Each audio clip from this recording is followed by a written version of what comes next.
niat itu sesuatu yang penting gitu loh. Kita punya uang nih, dikasih uang $75,000 di tangannya Nabi Sulaiman sama uang $75,000 di tangan pemimpin orang yang lain, zolim gitu. ya kan pasti beda hasilnya gitu loh.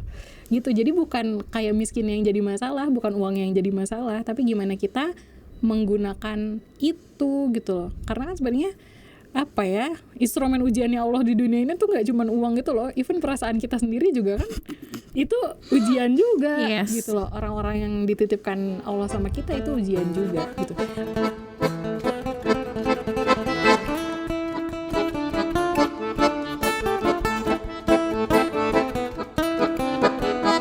Assalamualaikum warahmatullahi wabarakatuh. Waalaikumsalam warahmatullahi wabarakatuh. Alhamdulillah balik lagi di Bincang Isu bareng Nabila dan Rifa. one and only. Lagi dan lagi. Bosan ya kamu kesini? Enggak, Nggak aku kan? happy. Of course, because with me, right? Karena ketemu aku kan? Iya. Alhamdulillah. Atau karena selalu ditraktir kopi. Iya, itu juga. Karena bisa sharing. Serunya di podcast apa coba? Apa? Kita tuh bisa sharing value yang lebih utuh dan panjang lebar. Terus didengerin gitu sama orang-orang dibandingin reels yang cuma 1 menit doang. Oh iya benar, Iya. Masya Allah. Aku juga senang. Aku sebagai host ya, seneng banget. Siapapun yang datang ke sini, apalagi kamu, semua yang datang ke sini bikin aku senang, bikin aku ngerasa fakir ilmu. Terus pengen belajar, terus-terusan pengen belajar, terus-terusan pengen mencari tahu, menimba ilmu. Terus tau gak yang paling seneng tau gak apa? Apa? Bertemu dengan teman-temanku. Iya, itu juga. Iya, aku happy banget. Masya Allah. Karena di usia kayak gini, Bener.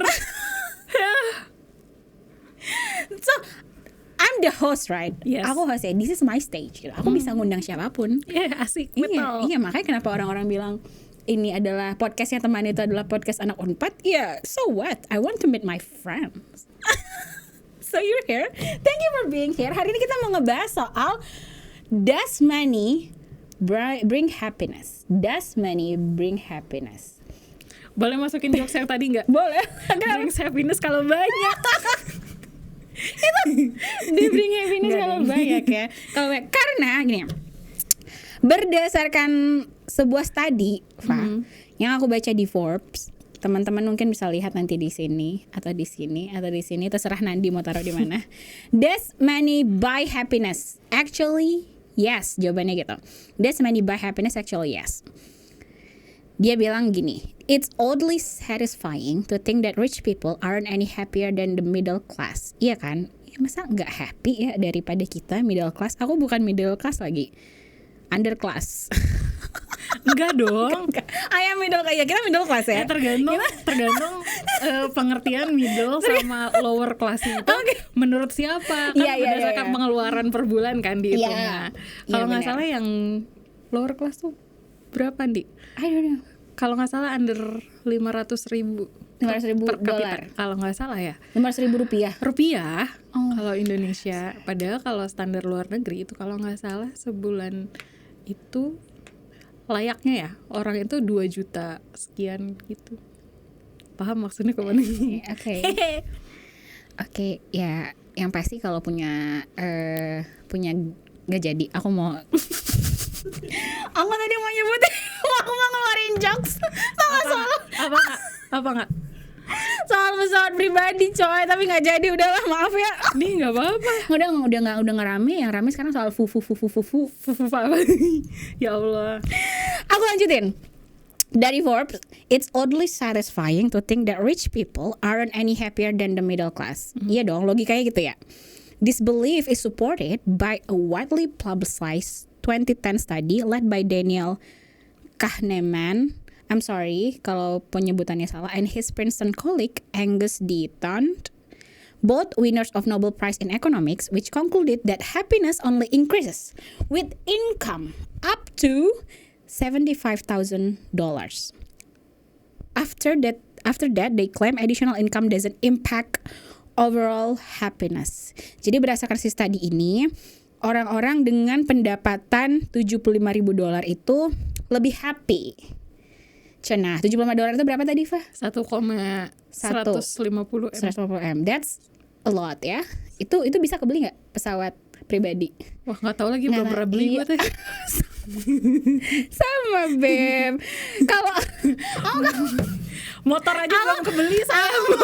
aku mau beli tiket aja nih, tiket travel, tiket Iya. pesawat, tiket apapun tuh pilih yang dari price, Banding-bandingin dulu iya kan. price paling rendah. Mantap. Terus yang ada diskon atau enggak, Riva? Jangan kan itu, aku beli sabun mandi aja ya. Aku milih yang paling murah. The real middle class ya kita ya. Oke, itu jadi $75,000. Itu berdasarkan study, but do you think so? Ya itu tadi kamu bilang kan, iya bring happiness by happiness kalau duitnya banyak. Nih bener dong, berarti banyak kan? Berarti kita tidak happy nih. Nah, yang aku penasaran, jujur aku belum pernah baca riset itu. Yang aku penasaran dari situ adalah pertama, happiness-nya itu definisinya apa di situ. Kedua, indikator happiness-nya itu apa? Gitu. Oke. Karena itu yang akan menentukan apakah karena gini, kalau misalnya kata Ustadz Akmal ya, di apa yang namanya ya di dunia ini terjadi namanya perang pemikiran. Oke. Dan itu tuh landasannya adalah Oh, kamu itu. anak muridnya beliau. Oke, lanjut. Jadi itu yang kadang yang membedakan kenapa menurut kita tidak, menurut dia iya, karena kadang kita memahami definisi suatu hal di kepala kita, definisi bahagia adalah ini, di kepala dia definisi bahagia adalah hal yang lain yang beda dengan yang menurut kita gitu. Dan itu yang akhirnya akan membedakan ke depannya tuh kayak gimana gitu. Jadi tergantung cara pandang kita dalam memandang si kebahagiaan itu sendiri, kayak kacamata apa yang kita pakai. Nah, itu yang menentukan. Oke. Kacamata apa yang dipakai? Coba kita lihat KBBI kali ya. Masya Allah, Kita lihat KBBI dulu. What is happiness? Apa bahasa Indonesia berarti bahagia? KBBI, bahagia adalah aku bertemu kamu. bahagia, merasa senang dan tentram, bebas dari segala yang menyusahkan tuh. Ingat ya, bebas dari segala yang menyusahkan. It's practically money. It's actually money, right? Iya dong. Iya dong. Aku pengen beli es kopi gitu. Aku nggak punya duit, aku nggak bisa minum kopi, nggak happy aku, nggak bisa terjadi ini podcast. Ini seriusan. Aku selalu minum kopi dulu, nggak bisa nggak minum kopi sebelum tapping podcast. Oke, ingat ya, bebas dari segala yang menyusahkan. Aku pengen bawa umi aku berobat ke Malaysia, nggak punya duit. That's not something kinda happy, right? Terus beruntung, berbahagia, itu dia. Secara etimologi, secara KBB itu bahagia tuh itu berdasarkan bahasa. Kalau kita emang harusnya kayak gimana? Secara Islam tuh seharusnya memandang kacamata Islam dalam hal happiness itu sebenarnya seperti apa? Aku pengen Ini untuk sebelum bahas ini kita dulu. mengukur kenapa? Karena gini, kalau aku dengerin kajian psikologi juga, Oke. kajiannya apa Kang Zain Permana. Oke. Nah, menariknya adalah kalau kata Kang Zain Permana di kajian yang tentang kebahagiaan itu, justru kalau orang-orang psikologi itu kayak mereka sudah give up gitu loh, mendefinisikan kebahagiaan itu apa. Karena I'm sorry. Ya kalau teman-teman psikologi udah give up, terus untuk Iya. apa lagi kita jadi membahas kayak, ini? karena itu susah ternyata untuk didefinisikan. Oke. Jadi gini, kalau Terlalu personal lah, terlalu spesifik untuk setiap orang tuh terlalu unik. I don't know karena apanya, tapi ya pertama nggak bisa diukur Oke. kebahagiaan itu kayak gimana, makanya susah didefinisikan. Nggak bisa, Mungkin kayak setiap ahli itu kayak nggak ada ijma nggak ada ijmanya gitu Masya Allah. tentang definisi kebahagiaannya itu Oke. apa. Kalau yang aku pelajari dari situ ya, terus Oke. akhirnya mereka sejak 2010 udah nggak menggunakan lagi diksi kebahagiaan gitu loh, tapi akhirnya mereka ke well-being akhirnya, karena Oke. well-being atau ya kondisi baiknya seseorang, well-beingness itu lebih bisa diukur daripada happiness Oke. gitu. Jadi kalau misalnya dari kajian itu ya, aku belajar ternyata kebahagiaan sama emosi bahagia itu dua hal yang berbeda. Oke. Jadi kalau emosi bahagia, ya bahagia, joy itu kan apa ya, sesuatu yang bisa, ya emosi gitu, sesuatu yang dirasakan setiap orang, tapi itu adalah suatu hal yang temporer gitu Oke. loh, sesuatu hal yang sesaat. Sedangkan kebahagiaan itu dia ya beda, kebahagiaan itu bukan emosi, ngerti gak sih, tapi state of happiness gitu loh. Kebayang gak sih?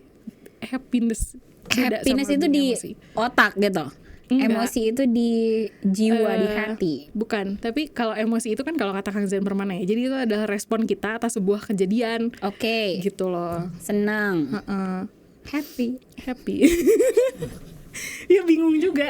Dan tau gak sih menariknya ya, di dalam Al-Quran itu kalau aku dengar kajiannya Ustaz Numan Ali, jadi kalau di Quran itu hampir tidak ada kata kebahagiaan, itu hampir tidak ada, dan hanya disebut cuma 2 kali di Quran itu. Di aku lupa ayatnya ya, tapi yang jelas cuma disebut 2 kali dan dua-duanya menjelaskan tentang ayat akhirat. Jadi bahasanya kan untuk menyebut happiness itu adalah sa'adah. Keywordsnya kalau di Quran. Nah ternyata sa'adah itu hanya muncul 2 kali itu. 2 kali dalam Al-Quran. Dan apa ya, kalau misalnya memang happiness itu sepenting itu di dunia ini, harusnya Al-Quran itu sepanjang Al-Quran isinya tentang happiness semua gak sih? Yes. Tapi justru di Quran cuma disebut 2 kali. Artinya kayak kalau misalnya di Barat itu ada konsep pursuit of happiness, ya kan, kayak I love that movie though. aku belum nonton sih. Okay, I'm sorry, I'm not promoting that actually. Ya tapi aku tahu tentang apa sih ceritanya yang bapak-bapak cari duit kan? Iya, bapak-bapak cari duit yang sampai dia ngebawa, alah berisik lu, astagfirullah, maaf ya. Tapi butuh yang ceritanya soal yang pokoknya yang kasihan-kasihan itu gitu kan? Itu biopik, film biopik. Emang cerita nyata tentang dia sulit lah hidupnya. Salah satu apa sih marketer ya? Aku nggak tahu lah, lupa. Siapa salah satu marketer terkenal gitu kalau nggak salah di sana, marketer atau apa, aku lupa guys. I'm sorry. Pokoknya pemerannya Will Smith. Pokoknya ada scene yang sangat-sangat menyedihkan sampai dia tuh ngebawa anaknya tuh tidur dalam toilet umum. Iya. Public toilet. Itu tuh sedih banget sih emang. I cried. Aku pasti nangis sih nonton itu juga. Dan emang biasa lah kan, from zero to hero tuh kan orang suka banget nonton ya. Itu cerita tentang seperti itu. Dan emang cerita tentang kerja keras, nunjukin kerja keras akhirnya bisa membuat dia bisa memberikan hidup yang comfortable buat anaknya. Alhamdulillah, masya Allah. Gitu. Lanjut pursuit of happiness. Iya, nah jadi kayak kalau misalnya di Barat itu ada konsep pursuit of happiness, sebenarnya di Quran itu tidak ada. Gitu loh. Makanya karena ya itu logikanya, kalau misalnya memang hidup ini tujuannya adalah bahagia, adalah sesuatu yang penting untuk hidup kita, maka Quran itu isinya akan mencari kebahagiaan semua. Tapi dibandingkan sama ayat-ayat untuk perintah takwa, ayat-ayat perintah bersabar, perintah memaafkan, perintah berkasih sayang, perintah lain-lainnya lah, itu kayak perintah mencari kebahagiaan itu tidak ada gitu loh. Kan itu jadi sesuatu yang aneh gitu loh. Gitu sih kalau yang aku pelajari ya. Tapi tidak, ini kan kita ngomongin soal uang ya, tapi tidak dipungkiri dong, Fa, kayak yang aku bilang tadi soal es kopi, itu meningkatkan happiness aku, meningkatkan semangat aku untuk berada di sini. Aku rasanya kalau nggak minum kopi tuh, aku nggak tahu apakah ini sugesti atau tidak. Kalau nggak minum Point Coffee lagi, aduh, nyebut brand lagi, rasanya aku nggak aktif gitu loh. Diri ini tidak aktif gitu, tidak, dan itu kan kinda pricey ya, kinda pricey.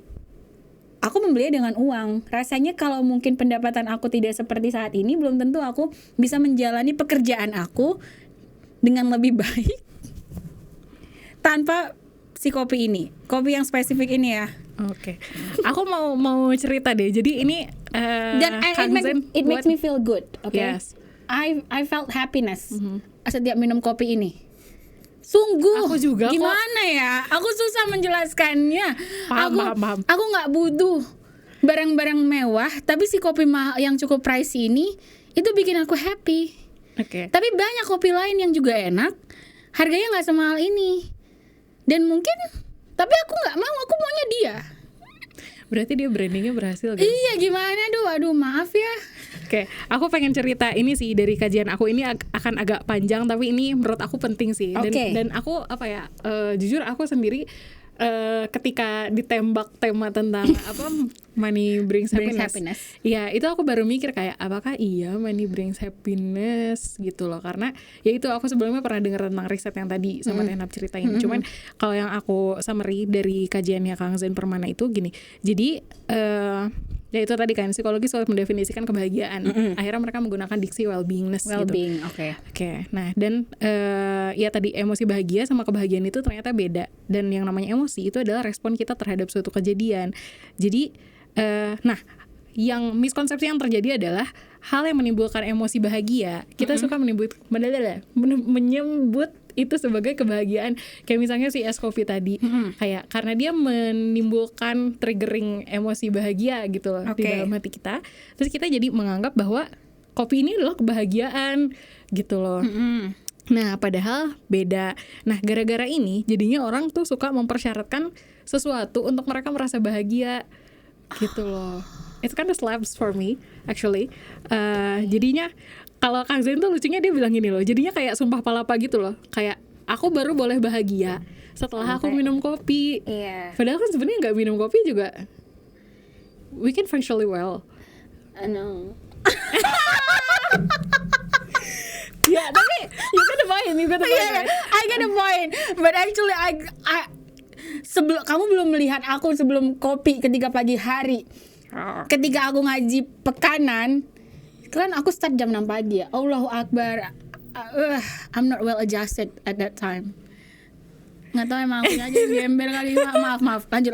Iya, tapi kayak gitu jadinya kayak ya itu tuh jadi kayak kita membatasi diri sendiri gitu loh, kayak aku baru boleh bahagia setelah aku mendapatkan ini gitu loh. Padahal tanpa itu tuh jadi kayak apa ya, keribetan yang kita bikin sendiri gitu loh kalau kata Kang Zain Permana gitu. Nah justru karena itu ketidakbahagiaannya itu justru jadi permanen karena kita mempersyaratkan sesuatu untuk kita apa sih sugesti berarti? I don't know. Kan kopi kafein ya. Aku nggak tahu lah kafein si brand ini tuh terbuat dari apa buat aku. Dan kita juga nggak tahu kadar kafeinnya berapa persen gitu lah. 1 cup doang kecil itu aku kan kita bisa melihat tetehnya membuat Mbak Teteh Barista yang ngebuat. Cuma secuil gitu. Lebih kan? banyak manisnya ini. Iya, mungkin itu sebenarnya sugar rush ya.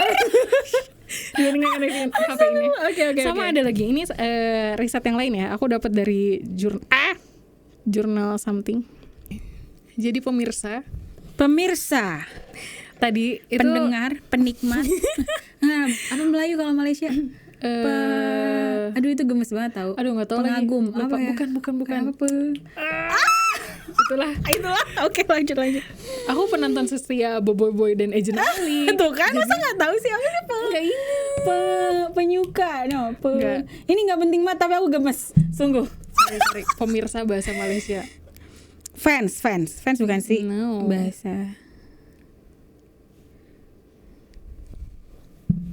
Peminat. Dang.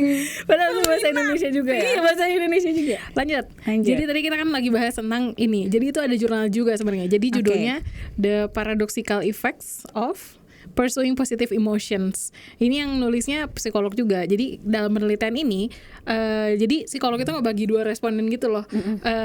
Dua-duanya disuruh dengerin musik, tapi kayak kelompok pertama itu disuruh bikin diri mereka sebahagia mungkin gitu dengan dengerin musik. Tapi yang kelompok kedua ya udah suruh dengerin musik aja. Dan ternyata hasilnya adalah kelompok 1 justru ternyata tidak lebih bahagia daripada kelompok 2 yang tidak intentionally disuruh untuk membuat dirinya sebahagia mungkin gitu. Jadi kayak ternyata positive emotions itu semakin dikejar semakin kau jauh.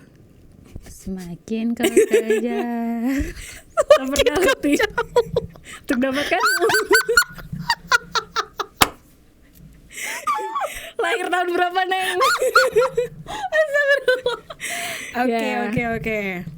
Oke, kayak gitu. Ya. Kayak dunia ya berarti ya? Iya, seperti meminum air laut. Yes. Kayak gitu. Aku lupa sih tadi kita lagi bahas apa ya karena ke break sholat asar. Nah, jujur. Iya ini dia. Tapi ternyata ya itu tadi ketika kita malah mempersyaratkan sesuatu untuk bahagia, itu malah kita jadinya kayak semakin sulit untuk bahagia gitu loh. Itu tadi yang kerepotan yang dibikin-bikin sendiri. Iya. Gitu. Nah, terus apa ya?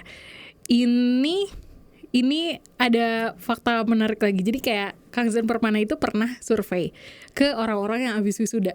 Jadi ternyata orang-orang yang habis wisuda itu 2-3 hari setelahnya gitu sama beliau disurvei, ditanya, kamu gimana perasaannya hari ini? Ternyata mereka merasa hamba.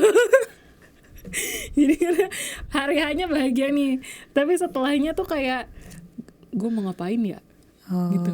Ya. Gue kerja apa ya? Iya, life after temen-temen gue college. udah pada kerja, tahu gue ngapain ya, kayak gitu-gitu. Jadi kayak ya itu, ternyata memang ya namanya emosi itu sesuatu yang temporer, sesuatu yang apa ya, kalau kata Ustaz Numan Ali itu, kalau misalnya kita mau mengejar kebahagiaan itu jatuhnya kayak chasing moving targets gitu loh. Kita nggak akan pernah bisa holding on to it forever, karena dia pasti hilang, lepas lagi, Berganti gitu ya. Dan yang menariknya adalah apa ya, ini ada bahasan, ini masih panjang sih. Jadi kayak Fa, logika aku kayak gini. Aku tuh kayak gini. Tadi kan yang studi yang pertama kali kita bilang tadi, Iya. soal apakah uang bisa membeli kebahagiaan gitu. Apakah uang membawa kebahagiaan? Tadi kan studi yang tadi itu iya, asal $75,000 setahun gitu kan. nggak, Gini, maksimalnya 75.000. Setelah itu kebahagiaannya nggak akan bertambah. Iya gitu ya. Oke. Nah, aku tuh berpikir seperti ini. Bagi aku sendiri ini kita logical aku aja ya. Iya. Logical aku yang sangat miskin ilmu ini. Kenapa aku sih kopi ini tadi? Karena itu bener-bener secara, aku nggak ngerti sih secara sains tuh kafein memang membuat seperti itu kah? I don't know. Meningkatkan dopamin kah? I don't know. atau apa gitu, aku nggak tahu lah. Tapi yang pasti gini, aku tuh ngerasa aku tidak akan sepakat bahwa uang bisa membeli kebahagiaan atau memberikan kebahagiaan. Tapi kenapa dulu? Karena aku tidak bisa membayangkan hal itu. $75,000 tuh aku nggak bisa kebayang gitu. Jadi apakah itu bisa membuat aku happy atau enggak, aku nggak tahu. Tapi uang 30.000 yang bisa ngebeli nih kopi, itu bisa bikin aku happy. Gitu, ngerti gak? Jadi sesuatu yang aku tidak pernah miliki, aku gak akan bisa ngebayang. Sama kayak gini loh, kayak soal menikah aja. Dasar perempuan-perempuan tua ini tidak jauh-jauh dari situ.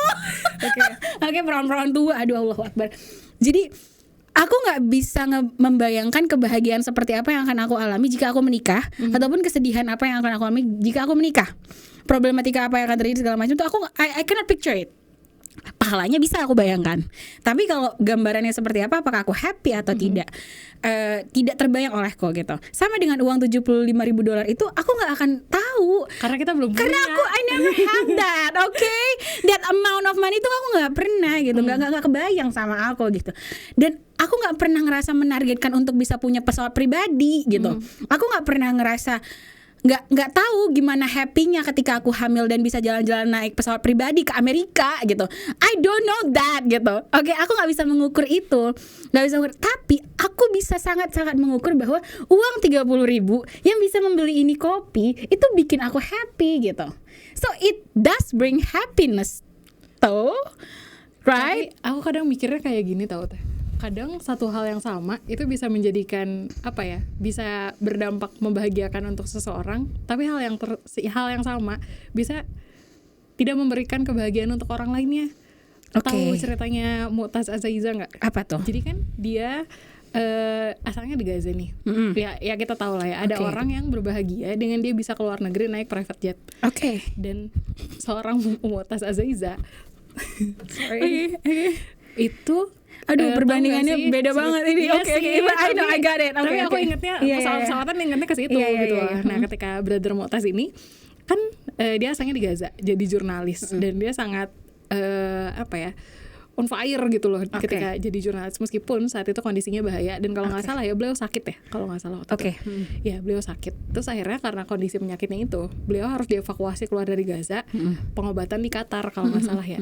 Dan dia bilang ketika dia naik pesawat keluar dari Gaza itu dia nggak happy. Iya, dia nggak happy, dan dia malah merasa bersalah gitu loh, karena maksudnya kan harusnya, nggak tahu ya, logika gue sebagai manusia yang miskin iman dan ilmu, kayak ketika dia keluar dari kondisi perang harusnya yes, aku bisa istirahat dari kondisi mengenaskan ini gitu loh. Tapi ternyata dia tidak bahagia gitu loh ketika bahkan dia bilang kayak gini, ketika aku jalan-jalan dengan bebas di airport yang megah dan orang-orang jalan-jalan, itu tuh sebuah perasaan yang aneh gitu loh. Karena kok bisa ya aku kayak gini gitu loh, kok bisa ya di dunia ini ada hal seperti ini gitu loh. Dia merasa kayak gitu, dan dia ngerasa, kalau nggak salah ya, aku baca dia ngerasa justru lebih bebas, mungkin lebih happy ketika dia ada di medan juang bersama rekan-rekannya. Kayak wow, jadi apa ya, aku mikir dari semua hasil riset ini kayak kebahagiaan itu termasuk dibentuk juga dengan cara pandang kita tentang apa yang membuat kita bahagia. Jadi kalau apa ya, kalau aku belajar, ini sotoy-sotoynya gue aja ya, mengambil hikmah dari apa yang gue pelajari. Jadi kan kalau kata Profesor Al-Attas itu, manusia itu kan terdiri dari akal, jiwa, hati, sama lupa satu lagi apa, ya itulah. Nah jadi kayak aku mikirnya ya, kebahagiaan kita itu, apa yang dimaksud dengan bahagia, apa yang menimbulkan respon bahagia menurut kita, itu adalah apa-apa yang kita masukin ke dalam 4 hal di dalam diri kita itu loh, 4 aspek kita gitu. Dan kemarin juga, ini lucu ya, ini bukan tentang uang sih. Kemarin aku baru baca berita dikirimin sama temanku. Jadi ada seorang perempuan di Thailand, seorang muslimah, dia lesbian. Terus dia happy dengan undang-undang Thailand yang melegalkan pernikahan sesama jenis. Dan dia bilangnya undang-undang ini memungkinkan aku untuk berbahagia dengan caraku sendiri. Padahal kan bahagianya dia tidak sesuai dengan fitrahnya, tidak sesuai dengan fitrahnya, gitu loh. Jadi aku mikir kenapa bisa seorang Mu'taz Azaiza tidak bahagia di pesawat yang, ya gue mah happy naik pesawat komersial juga gitu loh bagi orang-orang normal, dan ada seseorang yang bisa happy dengan ya itu menjadi lesbian dan bisa menikah dengan bebas gitu. Jadi itu kayak tergantung apa yang kita persepsikan dan apa yang kita masukin ke otak kita juga gitu loh. Nah cuman yang jadi masalah, apakah faktor penyebab emosi bahagia ini adalah sesuatu yang baik atau yang buruk? Karena kebaikan dan keburukan itu kan sesuatu yang apa ya, absolut gitu kalau menurut hitam dan putih pendapat kita ya.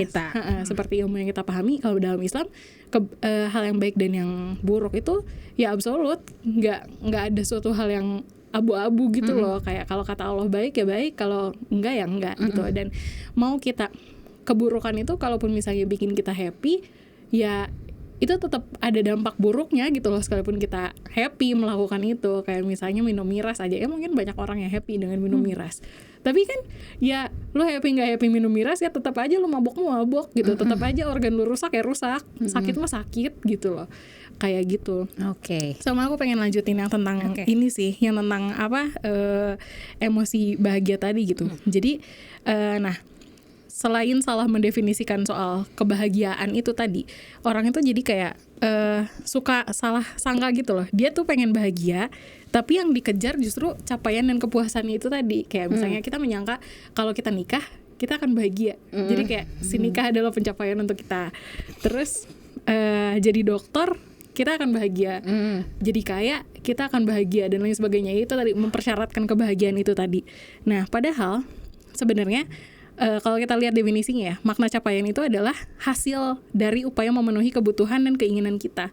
Jadi sesuatu yang harus ada hasilnya dan harus ada upaya, yang mana kita harus bersusah payah dulu gitu. Jadi kayak ibarat kita tuh, ya itu tadi mempersyaratkan diri kita mau bahagia, kita harus berjerih payah dulu nih.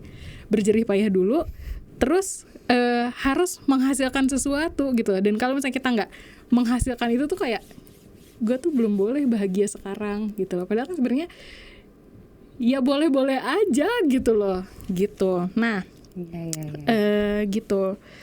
Dan ini menariknya ya, kata Zain Permana itu, orang ngerasa butuh capaian, padahal bahagia dengan apa yang ada itu boleh banget gitu loh, yang dengan apa yang kita punya sekarang gitu loh. Dan apapun yang kita punya sekarang itu sebenarnya adalah sebuah capaian, meskipun itu bukan sebuah hasil.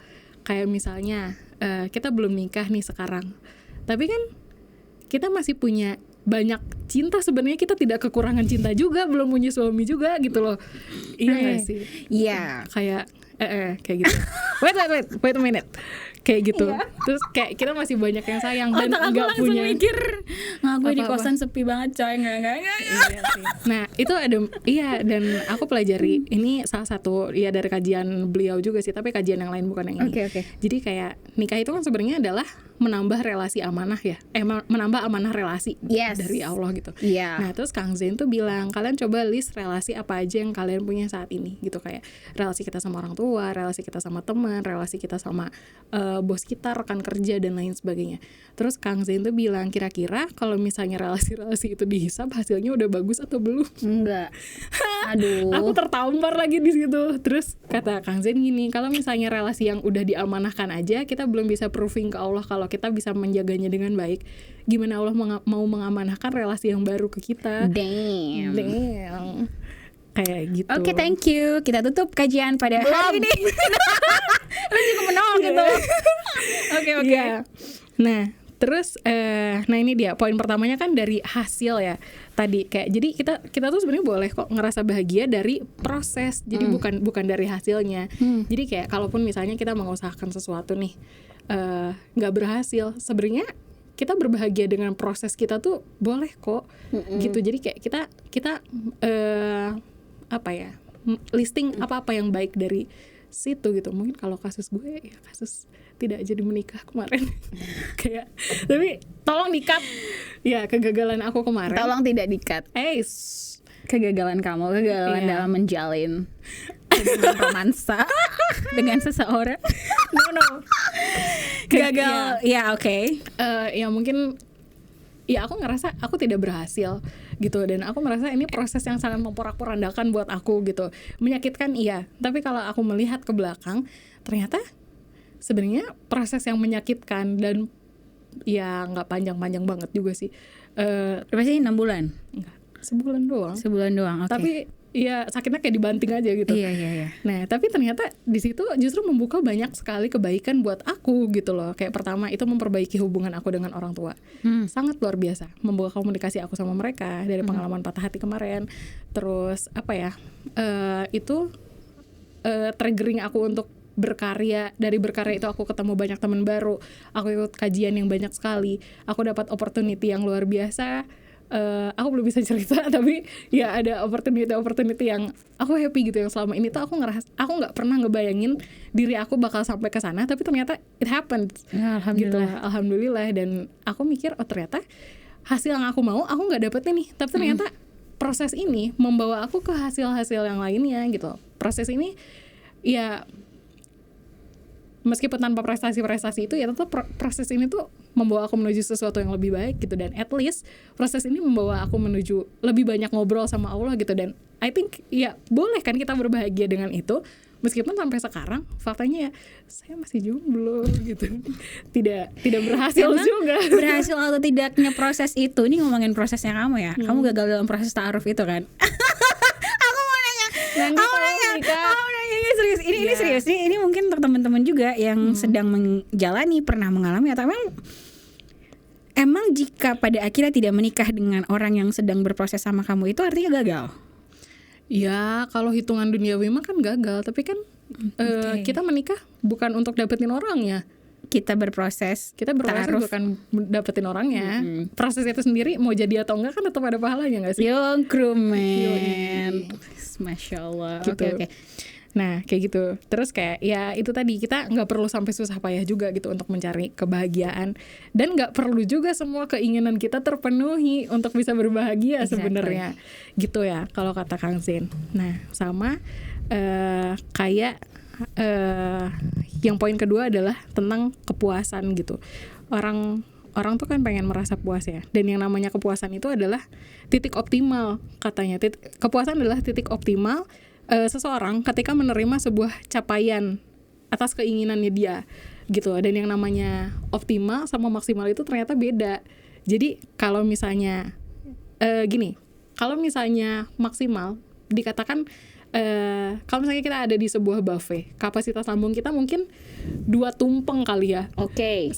Tapi optimalnya sebenarnya lambung kita tuh 1 piring tuh cukup. Yes. Gitu loh. Ya jadi kayak gitu. Jadi nah tantangannya adalah secara fisik Allah tuh udah ngasih fitur yang ngebatasin kapasitas kita gitu loh.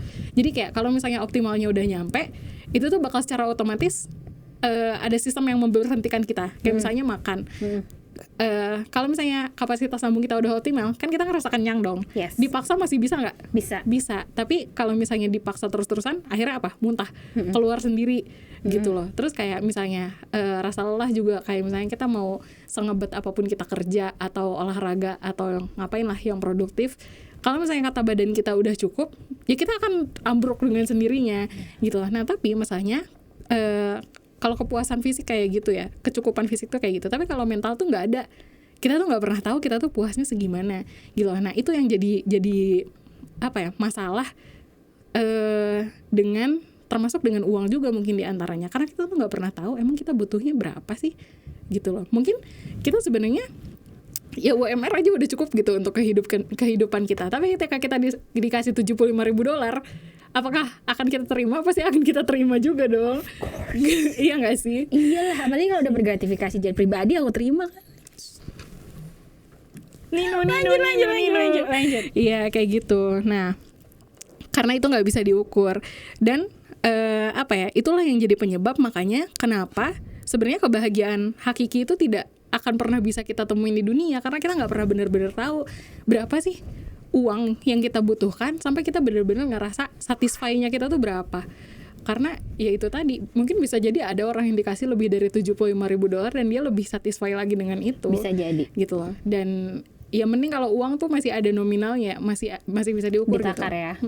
Tapi kalau misalnya masalahnya adalah di pengakuan, misalnya kita butuh pengakuan berapa orang untuk bisa kita bahagia, untuk merasa jadi itu paling baik capek tuh. gitu loh. Kayak terus kita butuh dicintai berapa orang untuk kita merasa baik-baik saja. Kayak jangan banyak orang deh, satu aja kan kita maksudnya kayak untuk orang-orang single mungkin mencari satu orang lawan jenis yang mau sama dia, dan kita pikir itu akan menjadi validasi untuk kita bahwa oh gue ada yang mau nih, gue diakui nih, gue eligible gitu loh. Kayak gue diinginkan. Padahal kan sebenarnya ada atau tidak ada pasangan itu tidak menunjukkan kualitas diri kita juga gitu loh. Dude, listen. Aku sepakat banget, Riva, thank you for saying that. No, seorang teman aku harus dengar ini. Ada teman aku yang pernah bilang dia pernah bilang sama aku, semakin tua, ini sama ya, dia juga belum menikah. You need to hear this, baby, I love you. Dia ngerasa dia tidak cantik karena dia belum menikah. Dan itu rasanya aku sangat damn, what the hell. No, bentar dulu, sabar. Nikola Saputra kurang ganteng apa dia belum nikah? Sabar. Ya kan? Sabar. Dia itu, oh my god, you have no idea. She's so goddamn pretty. Oke? Sebut nama dong. So, aduh. Jangan ya, kasihan nanti ternyata tidak boleh lagi. Why she's so goddamn pretty. Tapi kalau teman-teman tahu, teman aku yang keturunan Asia kenapa Asia Selatan? Tebak sendiri lah, Asia Selatan. Dia keturunan Asia Selatan. Oh my god, cantik banget. Yum. So pretty. Tapi dia nganggep karena ya kulitnya dark ya, nggak sesuai dengan standar cantik konvensional lah, yang biasa putih, bening gitu. Oh my god, that's just so goddamn pretty. Seriously, cantik banget. Aku sedih banget dia mengukur kecantikannya itu dari hal dia belum sold out. Oh my god, no. Listen to her. Listen of what she said, okay? Please, you don't have to learn it the hard way. Yes. Look at me. Come on. I am pretty. Okay, thank you. Thank you for myself. Lanjut, Fa. Kayak gitu. Nah, terus ada lagi. Jadi tipsnya ternyata apa ya, dalam Islam itu ada ilmunya ternyata untuk mengelola rasa mencapai dan kepuasan itu. Tahu namanya apa? Apa tuh? Ternyata triknya adalah qanaah. Jadi qanaah itu kan kalau di buku agama translate-nya adalah merasa cukup ya. Ternyata yang lebih tepat adalah qanaah itu adalah abundance. Jadi rasa keberlimpahan, ngerasa bahwa gue bukan cukup lagi nih, tapi gue berkecukupan. Artinya lebih dari cukup dong sebenarnya. Dan gara-gara itu apa ya, karena kita udah merasa apa-apa yang kita punya itu lebih dari cukup sebenarnya untuk kita, jadi kita mampu berbagi sama orang lain. Dan sebenarnya apa ya, jadi itunya ternyata. Jadi sebenarnya kalau dalam Islam diajarinnya adalah bukan tentang bahagia itu bukan ngomongin soal aku, tapi ngomongin soal kita. Bukan ngomongin tentang apa yang aku dapat, apa yang aku capai, tapi apa manfaat yang udah aku beri gitu loh. Gitu ternyata kalau sudut pandangnya dalam Islam. Jadi kayak misalnya kita punya cita-cita, aku pengen jadi dokter supaya aku, ternyata bukan itu yang menyebabkan kebahagiaan di dunia ya. Tapi ternyata Indonesia itu butuh dokter psikologi karena makanya aku mau jadi dokter gitu. Kayak gitu sudut pandang yang lebih Deep. Lebih tepat untuk memandang. Iya, jadi mengelola rasa capaian dan kepuasan ini. Karena kalau misalnya kita nggak ada itu, kayak ya kita tuh nggak akan pernah ada stopnya gitu loh. Dan justru jatuhnya malah jadi ambisi untuk sesuatu yang tidak tepat dan akhirnya kita capek sendiri. Itu tadi kebahagiaan bersyarat itu tadi. Dan mungkin kalau soal pernikahan ya nikah lagi. Kalau soal pernikahan, jadi kayak aku pengen nikah supaya aku bahagia, bukan itu. Makanya kan kayak dalam Islam tuh kayak kita selalu ditanya kalau nikah itu visi misinya mau ngapain kan. Ya jadi itu kayak pernikahan itu bukan for the sake of happiness itself, tapi dan bukan for the sake of marriage itself gitu loh. Tapi kita menikah tuh mau ngapain emang pernikahan ini di dunia ini, mau dibawa untuk manfaat apa pernikahan kamu emangnya gitu. Jadi ya kepuasannya itu tidak disematkan pada hal-hal yang membuat kita nyaman, tapi pada manfaat apa yang bisa kita berikan gitu loh. Oke. Iya, dan itu jadinya make sense gitu loh dalam memandang seluruh poin kebahagiaan ini gitu. Termasuk kalau buat aku sendiri tentang uang. Ya, karena jujur kalau soal uang, ya kalau aku boleh cerita ya, sebenarnya Masa nggak boleh? Kamu ngapain datang ke sini? Kamu tidak boleh bercerita. Kenapa? I mean kayak seluruh pendapatan aku itu kalau di total bisa jadi 70% itu sebenarnya bukan buat aku.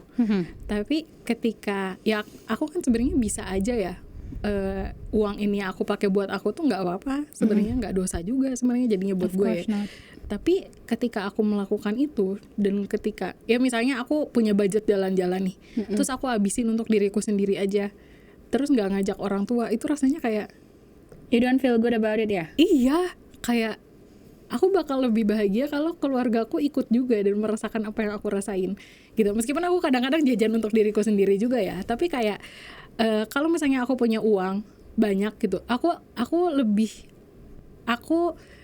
lebih milih untuk mengajak mereka untuk ikut happy sama aku gitu loh. Kayak misalnya ngajak mereka kemana kek, ngerasa nyobain restoran baru lah, atau ngajak mereka jalan-jalan kemana gitu loh. Dan perasaan itu bikin aku paham kayak ternyata memang mungkin ini gitu maksudnya di antaranya gitu. Dan ini aku mau nyontek dulu, ada catatan juga tau, Fa.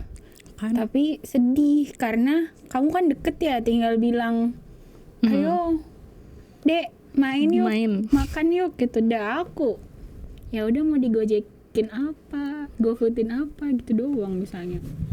Tapi itu serius, aku sedih banget nih. Kita makan ayam bakar paling nikmat sedunia, roasted bar. Itu aja aku suka keinget adik aku. Iya. Gini, aku tuh punya banyak kenikmatan dunia yang sudah aku alami karena merantau 12 tahun.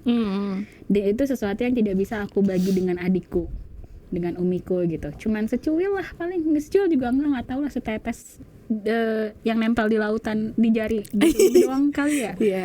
Itu aku suka kepikiran banget, gila luar biasa. Sedangkan apa yang mereka beri, kasih sayang, sekedar telepon dan nanyain kabar, itu lebih more than just anything in this whole world. Tapi seblak emang bikin happy. I want to share it with them. Sedangkan seblak di Medan itu nggak ada yang mantap. Iya. Kasian banget dia. Katanya emang seblak yang enak itu hanya di Bandung. Di Bandung, yes. Lanjut sama ini sih, kalau yang aku pernah pelajari ya, jadi sebenarnya segala hal yang ada di dunia itu ternyata netral, tapi yang menjadikan itu baik atau buruk adalah bagaimana kita menyikapinya, termasuk kayak uang. Kayak ya uang itu akan jadi sesuatu yang membahagiakan kalau kita membawanya untuk kebermanfaatan akhirat kita gitu loh. Karena kan ya itu tadi bahagia dunia ini tuh mau gimana pun tuh pasti cuma sementara gitu loh. Dan ini ada ayatnya di Al-Quran yang ingat gak sih, sesungguhnya manusia selalu berada dalam kabad. Manusia kok nyarinya malah di dolar. Aku browsing dulu ya. Wah, kenceng amat.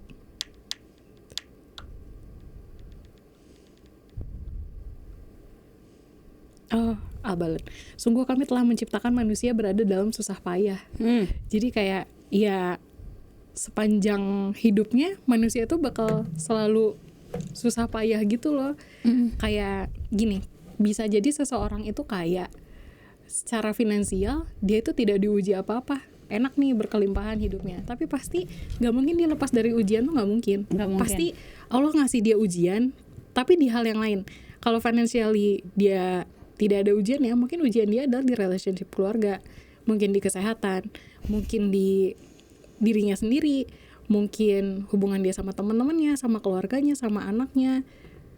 Tapi ya itu tadi, manusia itu pasti sepanjang hidupnya bakal selalu ada diuji terus-menerus. Dan itu juga mungkin kenapa manusia itu di dunia tidak akan pernah merasakan kebahagiaan yang hakiki, karena tadi kebahagiaan itu kan kondisi lepas dari kesulitan ya. Sedangkan kita sepanjang hidup tuh nggak akan pernah lepas dari kesulitan gitu loh. Pasti setelah selesai ujian yang satu akan ada lagi ujian yang lain. Terus ada ya, ini selesai, ada lagi, dan ya satu-satunya tempat yang kita tidak akan pernah berhenti diuji ya di akhirat gitu loh. Pernah kesel nggak sih? Nggak tahu ya. Aku pribadi pernah ngerasa kesel kayak kenapa masa dewasa ini, fase adulting ini begitu penuh dengan masalah yang tiada henti gitu loh. Kayak gue capek banget, serius, kayak ya Allah. Dan aku pernah ada fase keselnya kayak, boleh gak sih ya Allah hidupku tenang gitu, boleh gak sih? Bentar aja, iya. Terus ya teman aku juga pernah ngomong gitu. Terus ada salah satu teman kita yang nyeletuk. Dia nyeletuknya apa coba? Oh enggak, teman aku bilang dulu gini, ya Allah boleh gak sih aku hidupnya tenang, tentram, dan baik-baik aja gitu loh. Terus teman aku yang satu lagi nyeletuk, dia nyeletuknya apa coba? Dia bilang, ya Rasulullah aja kagak dikasih hidup kayak gitu. Iya ya, Allahu Akbar. Berani-beraninya kita minta begitu, astagfirullahaladzim. Gitu. Ya.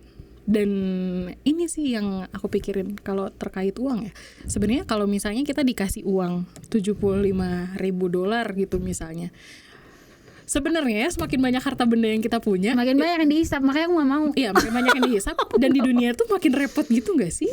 Aku mikirnya kayak gini ya, jangankan $75,000, gue mikir punya mobil aja. Kalau misalnya dikasih, ya aku kepikiran untuk punya mobil enak kali ya. Tapi aku mikir kayak benar, punya mobil kan artinya harus ngurusin bensinnya, harus ngurusin pajaknya, cuci mobilnya, harus ngurusin pajaknya, servisnya, harus ngurusin servis. Iya benar. Harus bayar kelas nyetirnya dulu lagi. Iya, bayar kelas nyetirnya dulu. Terus mobilnya kan pasti butuh aksesoris ina-inu dong. Iya, kayak ganti oli lah, servis tiap berapa bulan sekali lah. Gue baru mikirinnya aja udah puyeng. Kayak nggak jadi udah. Belum bayar parkir kayak motor aja. Parkirnya nggak ikhlas. 2.000 aja sulit ikhlasnya ya. Ini goceng. Goceng. Dan di Lembang berapa? Di Lembang berapa? Mobil? Ada yang murah. 15.000. 20. Ya segitu lah. Sebangkok bakso. Apalagi kalau bayangin bawa mobil di Nangor, kayak males banget gak sih mau parkir di mana? Sempit banget jalannya. Nangor di Bandung kan susah parkir mobil. Iya benar, mana kemana-mana macet. Jadi kayak, ternyata semakin banyak harta benda yang kita miliki tuh kita semakin repot gitu loh jadinya. Jadi kadang ketidakpunyaan itu adalah sebuah berkah tersendiri. Benar, Masya Allah. Dan aku juga mikirin itu dari baju. Dulu waktu aku ngekos, aku tuh nggak pernah bawa baju banyak. Jadi paling cuman beberapa setel, dan ya udah baju itu aja yang aku ulang-ulang pakai ke kantor gitu kan, cuci kering pakai segitu aja. Aku ngerasa kerepotan gitu loh ngurusinnya. Gimana kalau misalnya aku punya walk-in closet seperti Gigi Hadid? Kayak ya gue nggak akan nyuci sendiri sih, tapi kan kamu kalau kayak Gigi Hadid kamu nggak perlu mikir kayak gitu sih. Cuman tetap ribet gak sih? Ribet. Iya, dan maksudnya apakah kita tidak akan merasa bersalah kepada lingkungan dengan punya baju sebanyak itu, dan kita hanya cuma pakai 1-2 kali gitu loh. Should we ask her? Mbak Jiji, assalamualaikum.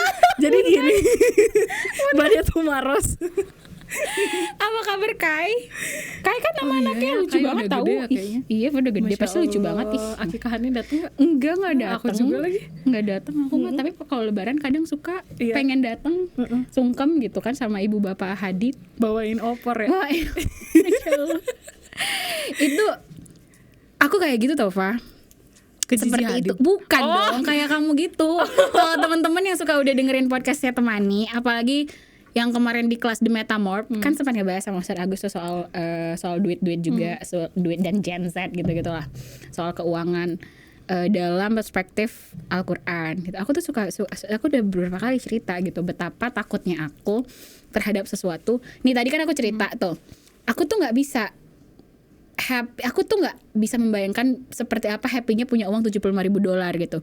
Dan aku tidak pernah inginkan hal itu gitu. Malah kecenderungannya adalah khawatir dan takut. Kayak yang aku bilang, soal punya, untuk apa kita punya tas harganya 70 juta gitu. 50 juta gitu tuh buat apa, fungsinya kan sama aja. Betul. Aku tuh orang yang selalu mengedepankan fungsi. Iya. Sebelum brand, sebelum barang apapun itulah selalu fungsi.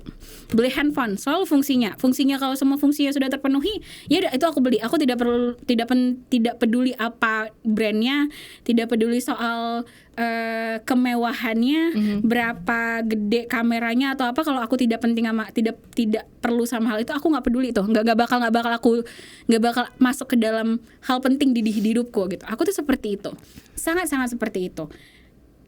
Jadi aku tuh mikir, aku kan itu perspektif orang yang tidak pernah punya.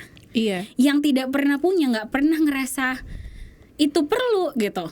Jadi kalau orang yang memang punya uang $75.000 di hidupnya, yang pendapatannya masih gitu setahun atau bahkan sebulan gitu, itu kan gimana ya? Itu mungkin kan itu bring happiness buat dia gitu, membuat nggak usah happiness deh, ngerasa itu penting gitu. Misalnya untuk dia bersosialisasi, dia emang butuh, oh ya karena dia orang-orang keren, mewah dan segala macam, dia butuh harga beli punya tas Kate Spade misalnya yang harganya 10 Kate juta Spade murah, gitu. cuy. Kate Spade murah ya? Kate Spade murah. Murahnya berapa juta? Ya, mampu gue beli Kate Spade. Aku juga Sorry. aku juga mampu kali ya. Enggak. Aku nggak mau mampu juga kayaknya untuk bisa Di beli atas Kate itu Spade. Dior deh. Dio gitu nggak bacanya atau Nggak Dior? tahu gue. Itu dia dari French kan sih. Bukan dari Glodok soalnya nggak tahu nyebutnya gimana. Nah gitu, mungkin dia emang butuh itu gitu untuk dia bersosialisasi dan segala macam. Nah tadi tuh kan aku bilang yang muncul adalah kekhawatiran. Jangan nih jika aku emang punya uang $75.000 setahun gitu, aku punya pendapatan yang segitu, aku akan melakukan kesia-siaan yang sama gitu. Aku tidak lagi menjadi orang yang melihat sesuatu dari fungsinya, Bisa dari jadi. kebutuhanku gitu. Jadi tapi dari keinginan yang tidak perlu itu sebenarnya. Bisa jadi kan gitu. Nah, jadi aku tuh selalu mikir, ya Allah kalau uji Nabila ya udah uji yang lain tapi jangan soal uang. Nih, soal uang aku sering banget berdoa kayak gitu. Uang itu semoga aku tidak pernah merasa harus berhutang atau merasa tidak cukup, dan semoga tidak pernah berlebihan. Karena aku takut banget Pak, serius. Aku malas banget berurusan soal sama uang tuh. Itu kayak duniawi banget gitu, ya Allah, kayak kekhawatiran sama uang tuh kayak nggak yakin sama Allah aja gitu. Aku tuh seperti itu, aduh takut banget. Maka aku nggak pernah berdoa banget, ya Allah semoga selalu cukup, semoga segini aja cukup kok insya Allah gitu. Gaji segini aja nggak apa ya Allah, Nabila akan sangat bersyukur, akan berjuang untuk dapat gaji segitu aja gitu. Terus kan tiba-tiba Umi sakit, coy. Ya Allah ternyata aku butuh uang $75.000 setahun. Tapi ya kayaknya ya itu balik lagi nggak sih, tergantung. Ya tadi sebenarnya bukan letaknya itu bukan pada di bendanya itu sendiri, tapi kayak gimana kita memanfaatkan benda tersebut. Kayak sebenarnya kan kalau misalnya kita lihat para sahabat ya, sahabat tuh banyak yang kaya raya cuy. Kayak Nabi Sulaiman juga kan, mohon maaf saya rakyat jelata gitu loh. Tapi ya itu letaknya pada di kita mengontrolnya kayak gimana. Ya itu tadi, apakah kita menjadikan itu kebermanfaatan yang kita gunakan orientasinya buat akhirat itu tadi, atau ya udah semata untuk kebutuhan keinginan duniawi kita aja gitu loh, yang nggak akan kita bawa ke akhirat. Karena kan ya itu niat itu sesuatu yang penting gitu loh. Kita punya uang nih, dikasih uang $75,000 di tangannya Nabi Sulaiman sama uang $75,000 di tangan Pemimpin orang yang lain, zolim gitu. ya kan pasti beda hasilnya gitu loh. Gitu, jadi bukan kayak miskin yang jadi masalah, bukan uang yang jadi masalah, tapi gimana kita menggunakan itu gitu loh. Karena kan sebenarnya apa ya, instrumen ujiannya Allah di dunia ini tuh nggak cuma uang gitu loh, even perasaan kita sendiri juga kan itu ujian juga. Yes. Gitu loh, orang-orang yang dititipkan Allah sama kita itu ujian juga gitu. Ada cerita menarik, aku ingat sesuatu yang tentang kalau misalnya kita dikasih duit $75,000 itu ternyata ya kayaknya belum tentu, kalaupun kita punya nih, kita dikasih, kita belum tentu punya waktu untuk menikmatinya gitu loh. Punya waktu untuk menikmatinya, ya atau ya belum tentu kita mampu untuk menikmati itu ternyata kalaupun kita punya.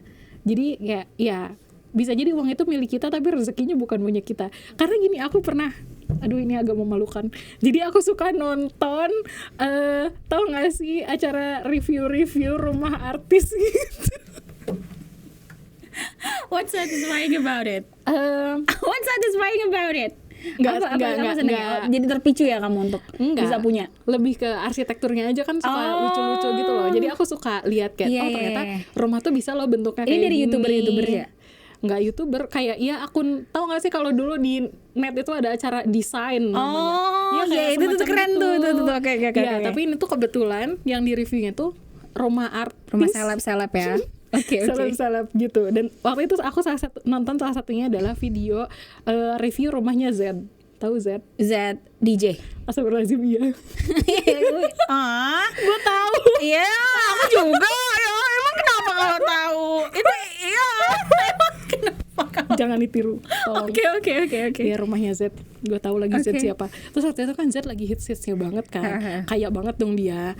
Nah, terus ternyata emang rumahnya tuh gede banget, Masya Allah. Yang tau gak sih rumahnya tuh kayak satu komplek tapi rumah dia doang. Jadi kayak masuk, iya beneran.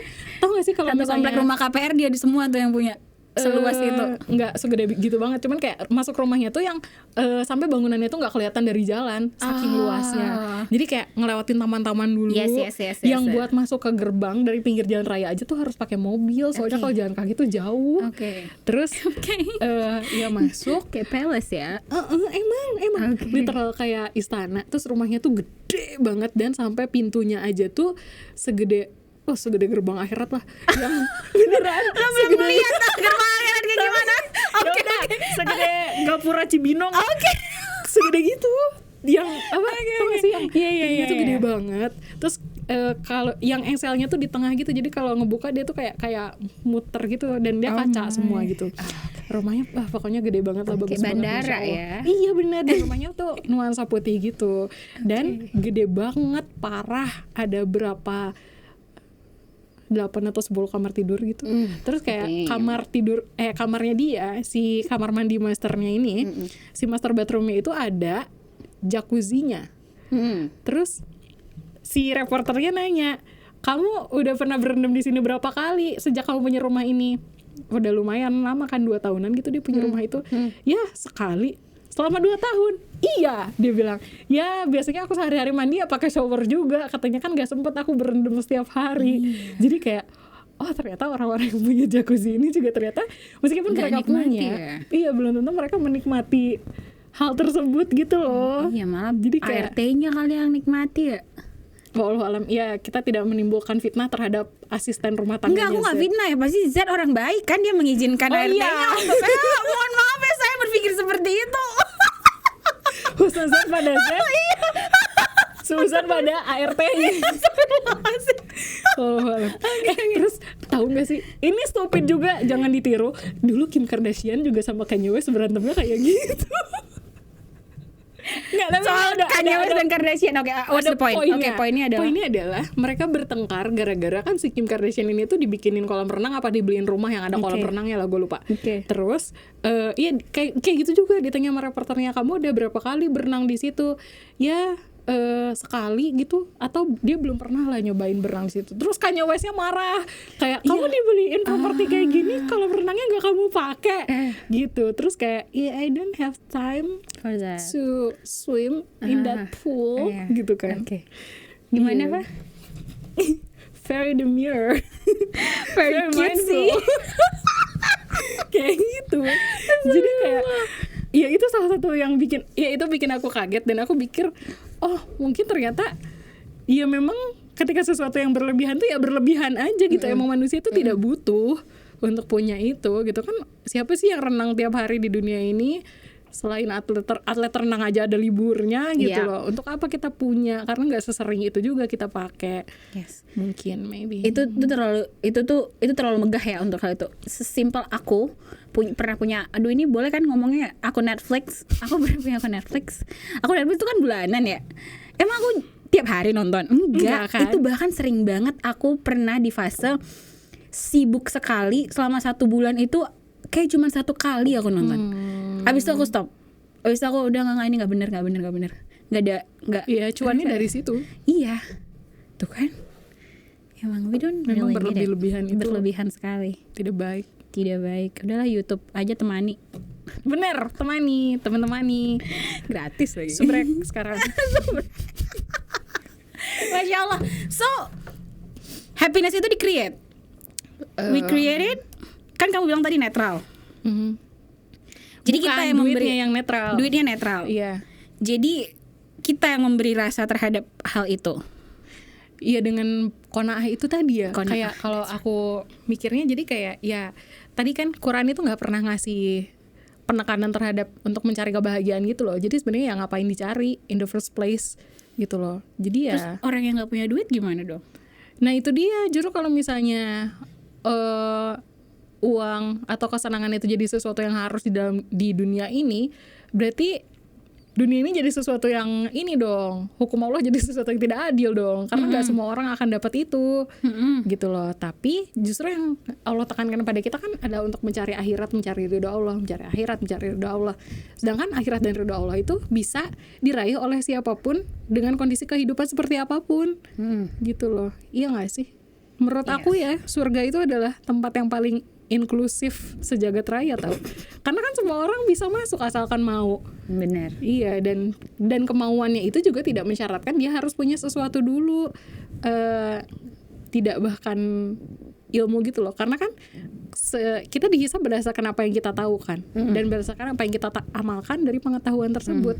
Jadi kayak maaf banget, kayak serendah-rendahnya ilmu yang kita punya, itu tetap bisa masuk surga asalkan kita mengamalkan sesuai ilmu yang kita tahu.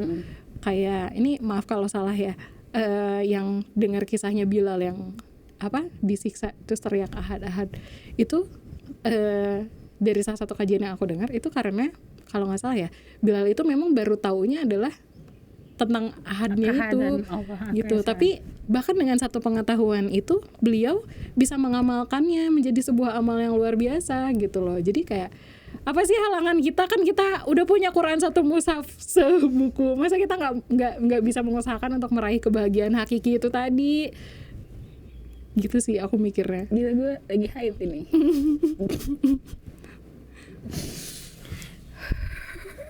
Ya, Masya Allah. tisu masih ada nih.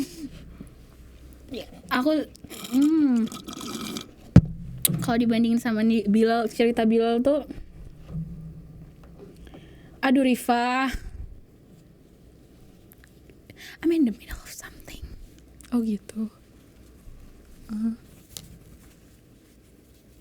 sorry. It's okay. Nangis, keluarin.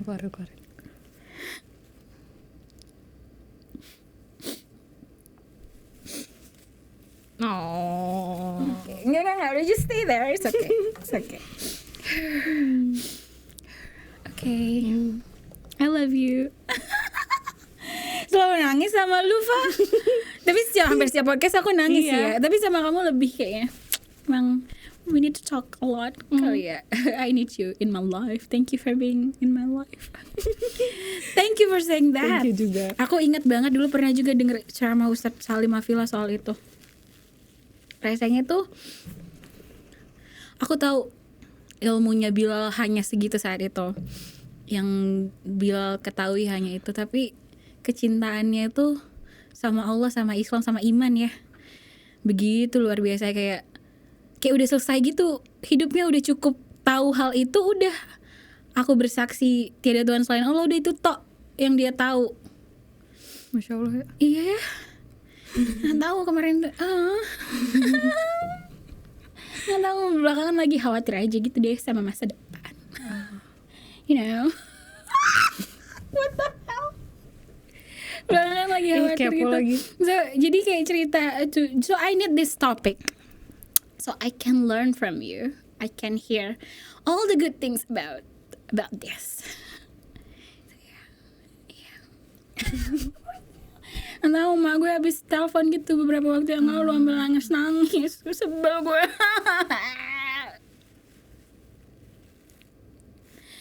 Is bete. This is so unprofessional. Nggak apa-apa. Ya udah gitu Tapi deh. biasanya kalau Tehnab nangis viewsnya bagus nggak? Enggak juga. Gitu deh, Far. Yeah, I'm kind of worried about the future. I'm in the middle of something. Ya, seusia kita, aduh, nggak bisa lagi mulut gue nggak cerita. Mak gue tuh sangat tidak pernah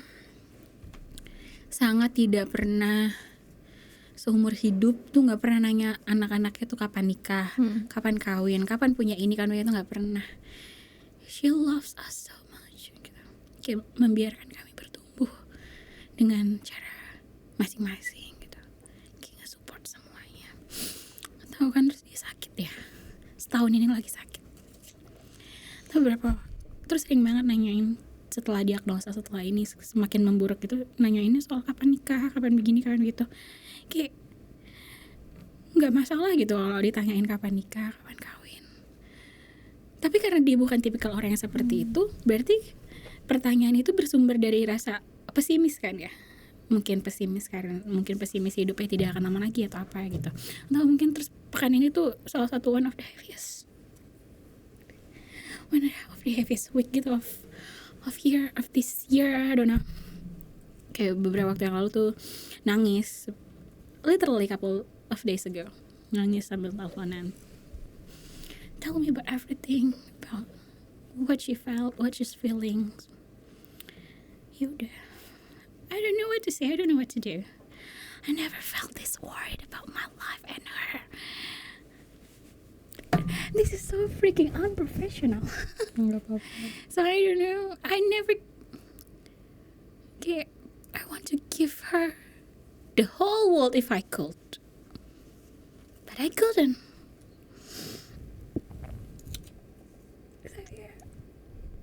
We are good people, we want nothing in this life. I don't want to be rich, I don't want to be Kim Kardashian. Siapa yang mau sih? I don't want the level of richness that she has. I don't want it. Mungkin kayak yang temen kamu bilang itu pengen tenang, pengen apa tuh, mungkin itu perasaan yang aku rasain ya.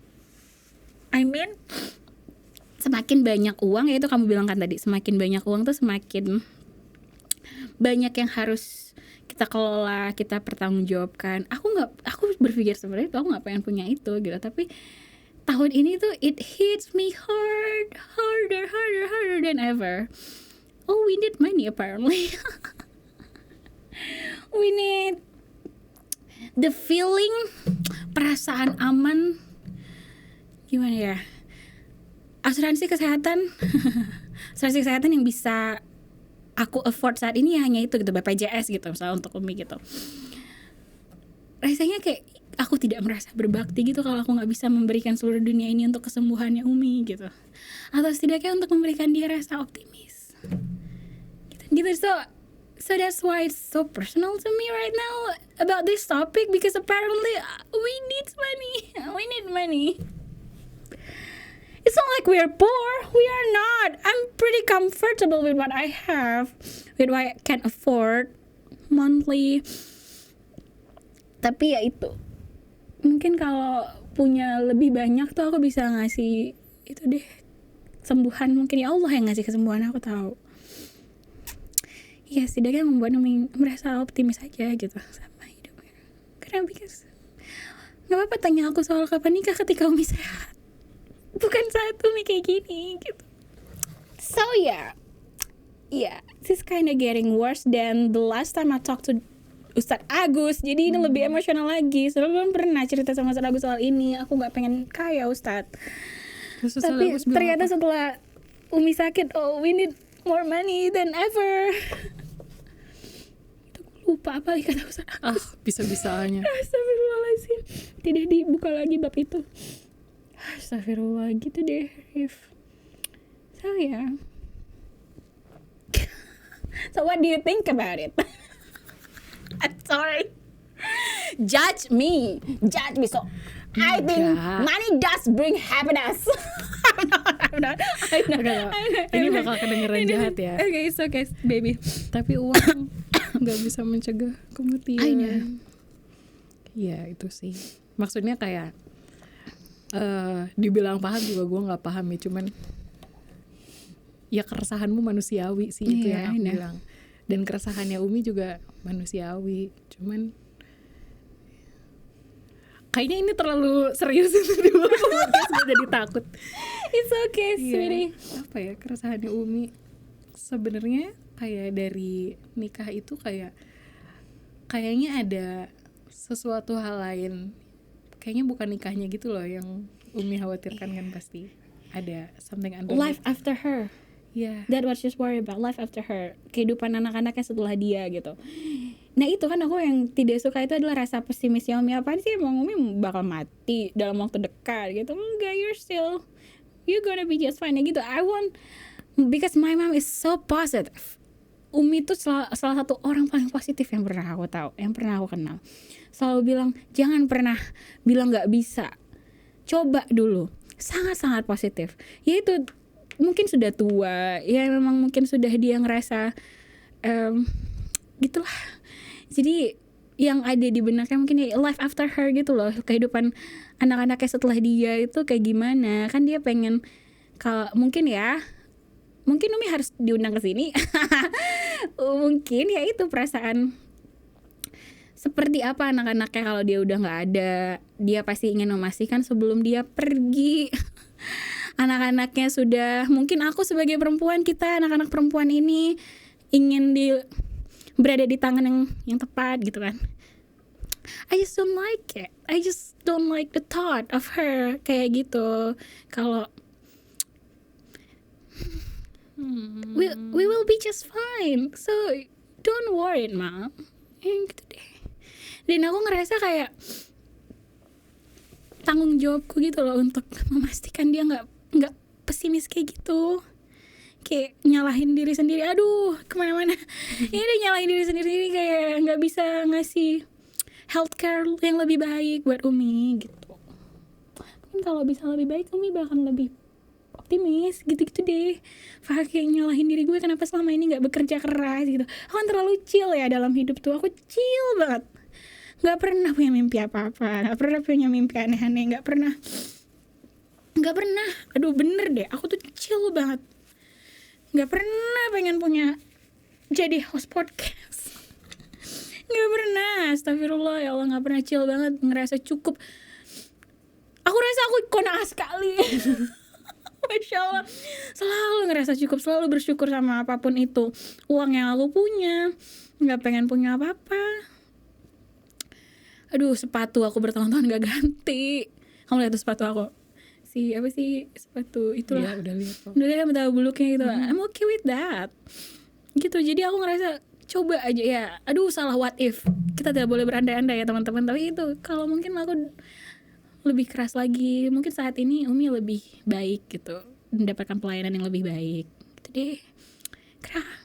Gimana ya? Kita tuh pensiunan BUMN. Orang tuaku tuh, bapakku tuh, abiku tuh, ayahku tuh pensiunan BUMN, jadi selalu ngerasa gak apa-apa ditanggung negara kesehatannya Umi gitu sampai dia di akhir hayatnya. But apparently iya, tapi ada yang lebih baik gitu, yang bisa aku usahakan seharusnya kalau aku. Itu di Beb. Karena aku jauh kali ya. Damn, say something. I keep talking about this, girl. Kenapa kan gue tuh mengeluarkan sesuatu? Ya itu, aku tuh jauh kan. Jadi yang bisa jadi caregiver, caretakernya Umi kan saat ini adik aku. Aku ngerasa aku pengen support lebih gitu. Dan money dong atau apalah gitu. Ya udah aku ngerasa okay, I didn't support her enough. Of course. Yeah. Oh my god, I hate you. I hate it. Astagfirullah. Ya, Enggak, tenang. oke.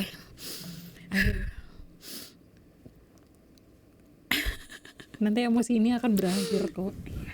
Dan apa ya, maksudnya kayaknya jujur aku tidak sanggup kalau misalnya Tehnap mencari nasihat dari aku karena aku tidak pernah mengalami itu gitu. Dan bukan aku yang menakar ujian itu. Kalau misalnya Tehnap bilang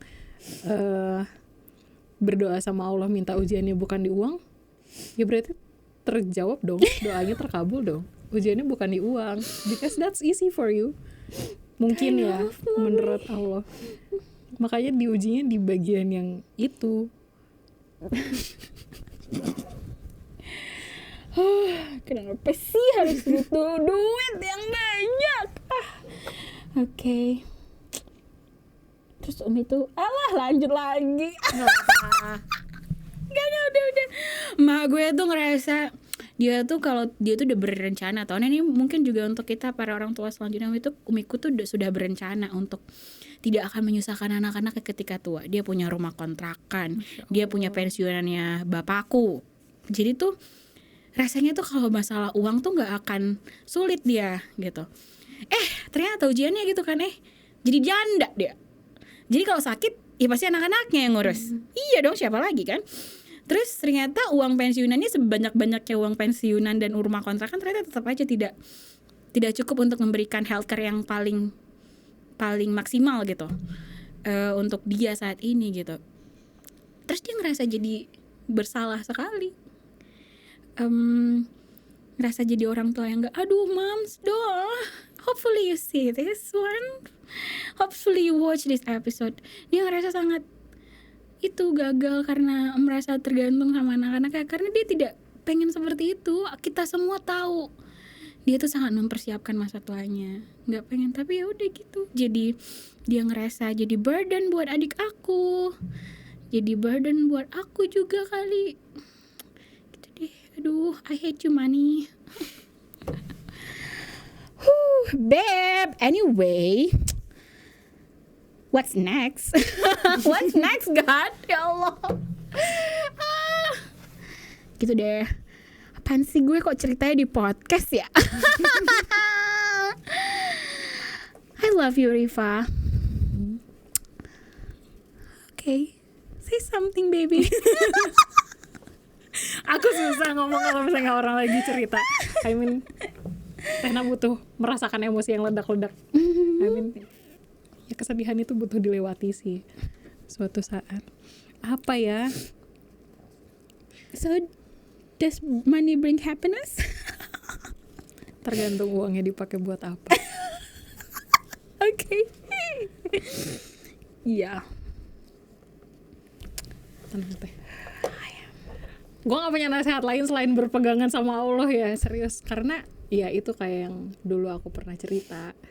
Gak tahu ya, kalau cerita aku sendiri ketika aku ada di titik tergelap, yang bisa aku mintain tolong adalah Allah. Dan Allah selalu nolongin aku in the right time gitu loh, in the right exact time. Kayak kalau misalnya ya kalut itu pasti, dan kayaknya memang titik ujian itu di kalutnya itu sendiri.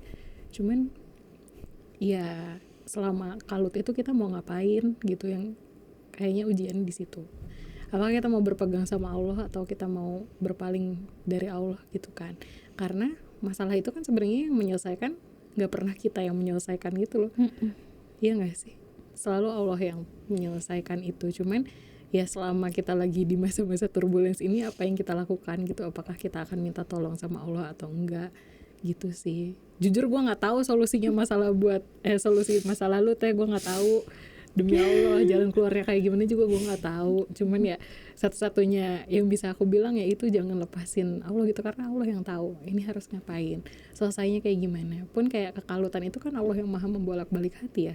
Kayak semudah itu Allah memasukkan emosi ke dalam hati seseorang gitu loh. Dan iya kayak pun kekalutannya Umi, kayak kita nggak punya kendali atas hatinya Umi gitu loh, yang punya kendali itu Allah. Jadi kayak ini mungkin klise banget ya, tapi ya itu yang bisa kita lakuin adalah minta Allah untuk tenangkan hati Umi.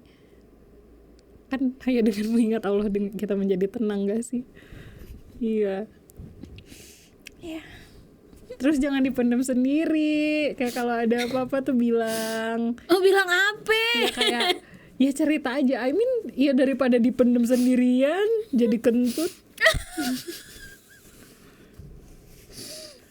I mean gak harus bilang sama aku, tapi bilang sama siapapun yang Nandi. nyaman. Sama Nandi orang mah. Ya sama MR lu kayak sama kakak, sama ade. I mean kayaknya kalau misalnya ya mungkin perlu deep talk juga sih sama Umi, kayak apa sih yang Umi khawatirkan. Tapi pernah nggak dikonfirmasi? We did. Yeah, that's the point. The pessimism. And she's not that kind of person. So this illness somehow changed her into something I never knew she is. She had it. So yeah. I mean, I never be a mom, so I don't know. Pernah nggak bukan di podcast, tapi sebelum podcast waktu itu sama Tehmun ya dia. Waktu itu terakhir sebelum sama podcast soal Palestina sama Tehmun pernah nyinggung ini sih. Terus kata iya wajar orang tua kayak gitu. Iya. Merasa takut jadi burden buat anak-anaknya. Terus merasa takut sama masa depan anak-anaknya kalau dia udah nggak ada. Itu wajar, emang orang tua seperti itu. Teteh pun seperti itu terhadap anak-anak, kata Tehmun kayak gitu. Okay, I never be a mom yet. So I don't know the feelings, but me as a child, as a daughter, I don't feel comfortable with that because it's not a burden, and nggak suka rasa pesimis itu, kayak you'll be just fine, I'm not gonna lose you. Yeah, okay, go. Anyway. Gila berat banget ya Allah. Kenapa jadi seberat dan sepersonal ini ya? Aduh, aku tuh udah menduga sih. Dan the things that's gonna kick it is my period. I'm on period. Hari keberapa? Hari pertama, baru abis sholat zuhur baru sadar kalau aku on period. So yeah, I'm pretty emotional. Sudah berapa tisu? Baru 3, alhamdulillah. Anyway, girl, Aku mau konklusinya dari Tehno apa? aduh, apa dari jadi kamu lah? konklusinya? Enggak, kan gue udah tadi.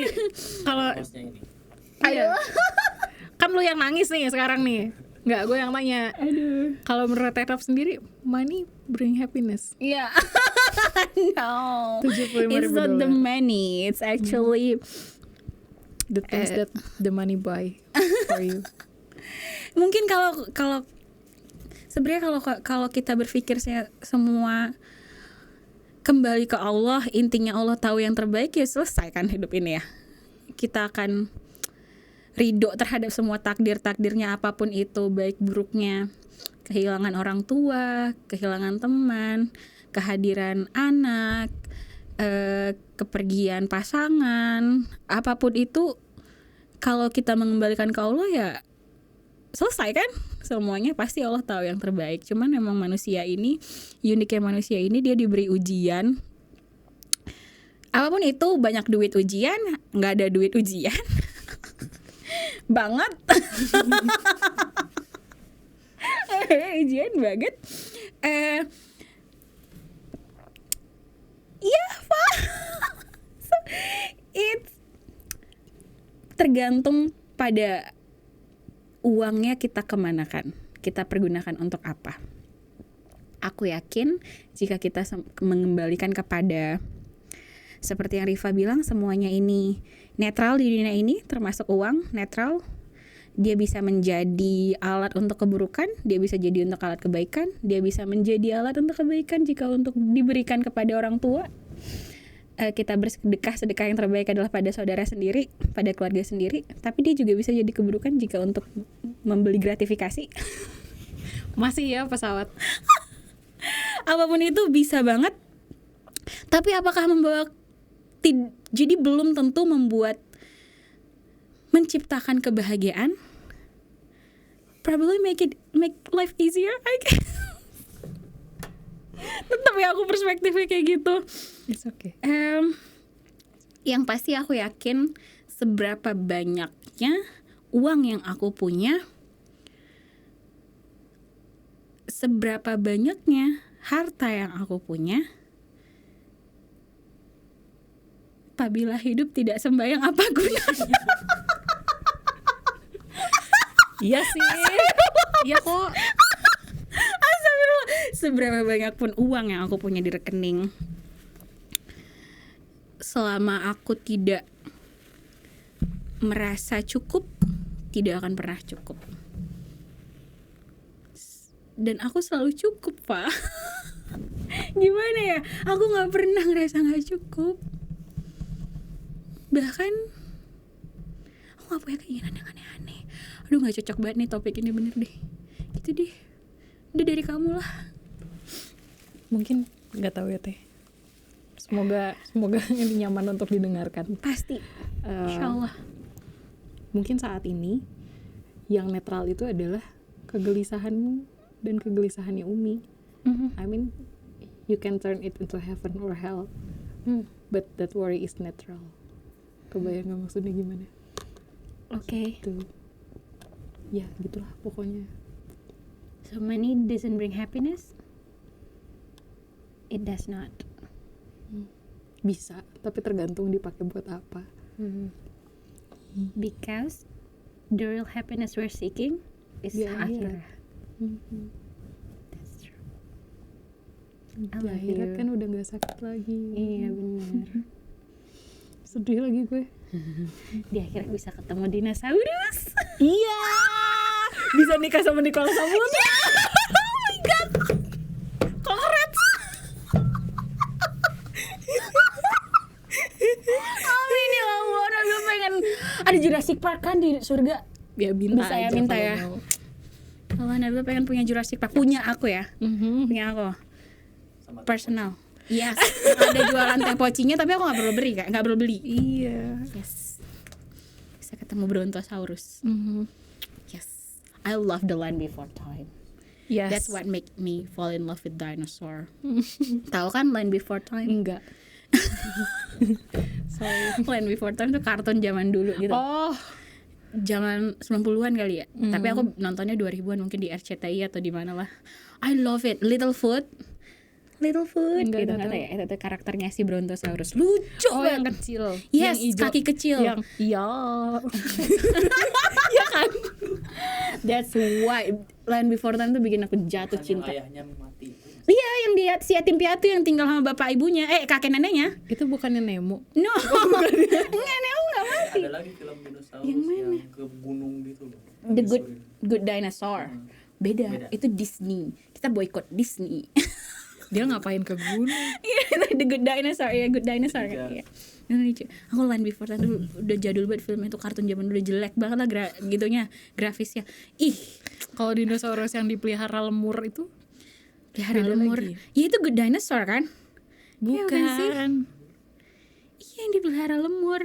Udahlah. Iya udah, anyway. Thank you for listening guys. Terima kasih sudah mendengarkan sambatku.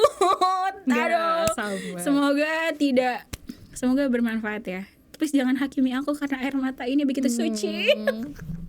Insya Allah datangnya dari hati. Riva juga thank you so much. Kalau Maaf gue tidak membantu ya. Ini sangat helpful. Terima kasih Riva. Aku perlu terus diingatkan sama hal ini. Aku tuh sangat gampang untuk rasanya merasa menyesal gitu. Coba dulu begini, coba dulu begitu tuh gampang banget. Sedangkan Allah benci kan seperti itu ya. Allah nggak suka seperti itu, nggak suka kita berandai-andai. What if Konit juga baru posting tuh beberapa waktu yang lalu soal itu.